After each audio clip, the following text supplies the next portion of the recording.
Okay, let's get started. If you're following along in your textbook, we are working on lesson 1 of chapter 3, Drifting Continents, and this is on page 76 to 79 of your textbook. This is the first lesson in our journey into plate tectonics, which is very exciting. I think plate tectonics, earthquakes, and volcanoes, and just kind of understanding the dynamics of the planet are really fun and interesting to learn about. So, drifting continents.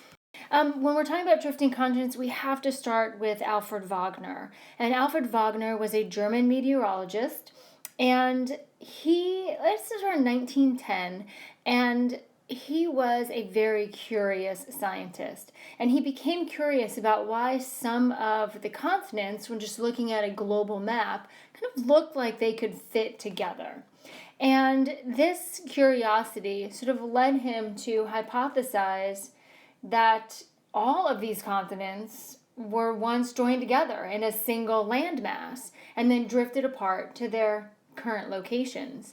Now, we're going to talk about the evidence to support this, but his curiosity was the thing that jump-started the entire process. Just by looking at a map, sort of seeing it a little differently than maybe others have seen it, he came up with or theorized this idea of this single landmass.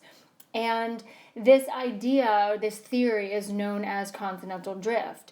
So, more specifically, he thought that, or theorized that the continents were joined together in a supercontinent that he called Pangaea.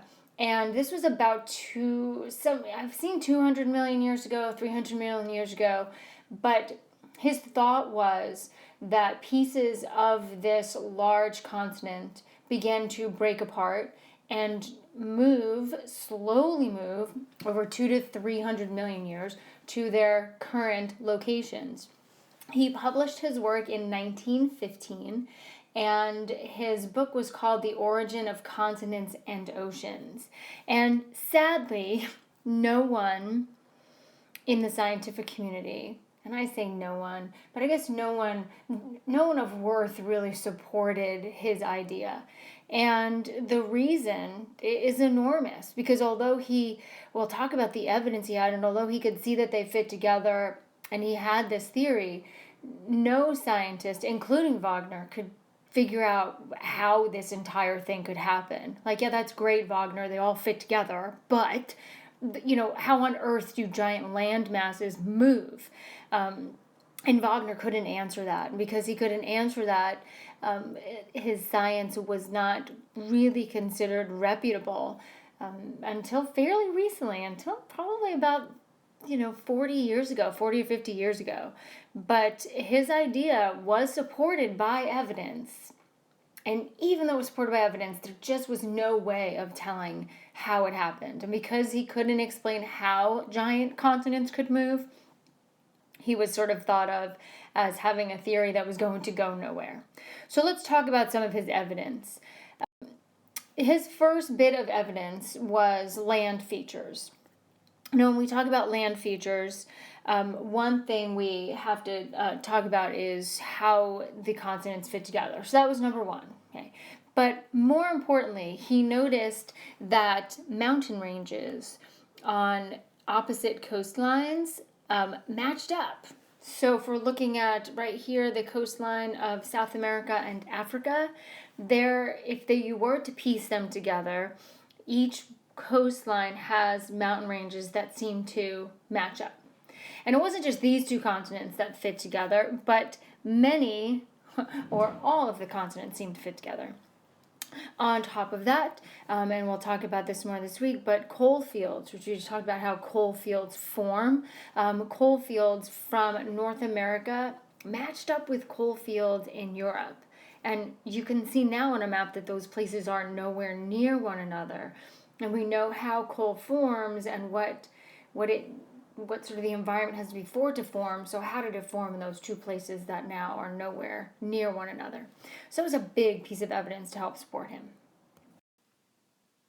So, along with the evidence from land masses that Alfred Wagner used to support his hypothesis for continental drift, he also looked at fossils. And if you remember from our study of sedimentary rocks, fossils is a trace of an organism that's been preserved in rock.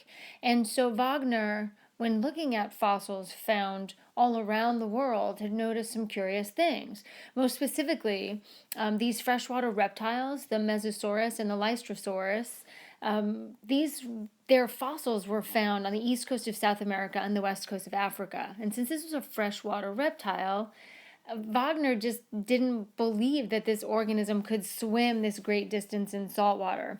So he inferred that these reptiles had to have lived on a single landmass that had then split apart. Another fossil that he looked at was Glossopteris, and Glossopteris is a fern-like plant that has been dated to live about 250 million years ago. And these fossils have been found in Africa, South America, Australia, India, and Antarctica. And the occurrence of this Glossopteris on land masses that are now separated by oceans was another indication that Pangea had existed. And so the land features of all of those continents fitting together and mountain ranges matching up, followed by this fossil evidence, were two really big supporting factors for his theory. The final thing is climate. Now, this one is sort of fun, but Wagner used evidence from climate change to support his hypothesis. As the continents move towards the equator, as you would know, the climate would get warmer. And if a continent moves closer to the poles, its climate would get colder. So in either case, as the continents are moving, they're carrying along with the rocks and the fossils that formed from all of its previous locations. So wherever North America ever was, when it was by the equator or closer to the poles, exists in its rock layers the history of where it has been. And so there are many examples of fossils of tropical plants that are found on an island in the Arctic Ocean, and tropical plants in Antarctica. These are plants that would have lived about 300 million years ago when the island would have been closer to the equator and not closer to the poles. So you wouldn't go to the Arctic now to find tropical plants. The Arctic is closer to the pole. It quite obviously has a much colder climate than those continents located closer to the equator. And so this was great evidence to support his theory, because there's no reason why you would find in rock strata tropical plants in locations that exist near the poles.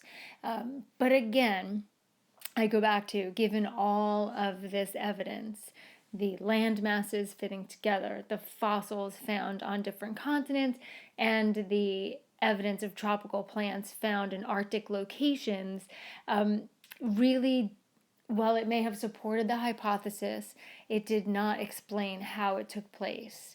And he suggested that the continents just plowed across the ocean floor. He just could not provide a satisfactory explanation for the force that would push or pull entire continents.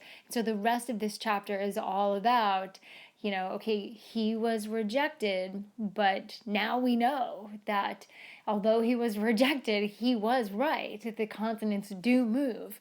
And now we know how they move. And the knowing how they move is something that is in just fairly recent science, like in the last 50 years. And we're going to talk about what evidence is now looked at as the supporting evidence that proves that Wagner was right all along. So take a look at your notes, and I will see you tomorrow. Have a good night.